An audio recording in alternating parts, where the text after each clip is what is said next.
Hello everyone, keep shining beautiful souls. String beans, a favorite in Filipino staples such as pakbet, sinigang, Bicol Express, and kare-kare. Sitaw, some call it batong, latoy, or string beans bring a world of essential vitamins and nutrients to our favorite dishes. At this point, let's go with panyang and get some bamboo twigs as I am considering one of the best material for tree leaves, especially if you're looking for a natural and sustainable option. Okay, ang bamboo manggod, also known as a renewable resource that helps prevent deforestation because it grows rapidly.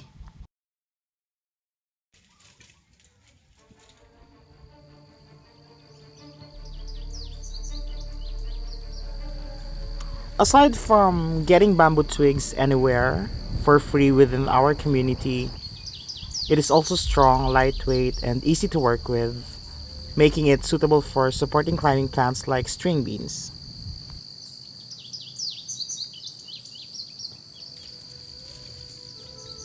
String beans are one of the planet's most sustainable protein sources due to lesser usage of water, land, and petroleum than livestock.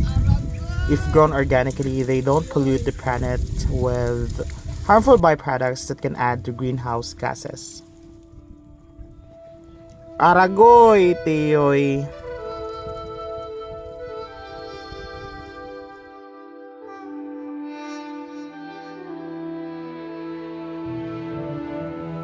Studies, researchers suggest that ang mga plant-based products manggod generally require much less, agricultural land. Ibig sabihin, it need less water and cost less pollution than animal products.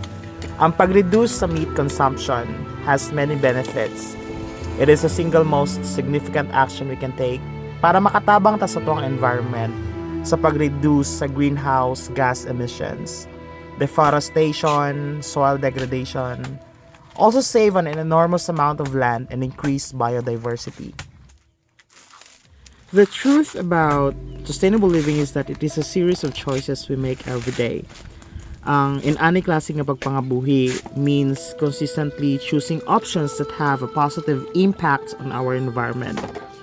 And sometimes that means shifting our mindset and challenging what we think is easy and convenient. Living sustainably is about living within the means of our natural resources, our environment.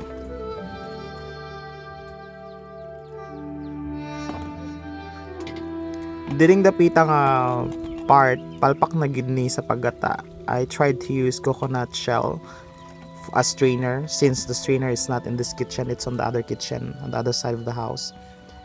I was not prepared. But sometimes when things aren't working and it's a failure, you don't have to continue. Just have to make things right and give up and do the right thing. And the right thing to do is to use the strainer. Sa ako ang pagka-committed to green advocacy and sustainability will reduce my carbon footprint. When we focus on sustainability, the entire world benefits and gets to live a clean, more healthy living conditions. The insight is we have to do or act what we have to do before it's too late and we can't do anything about irreversible environmental damage anymore.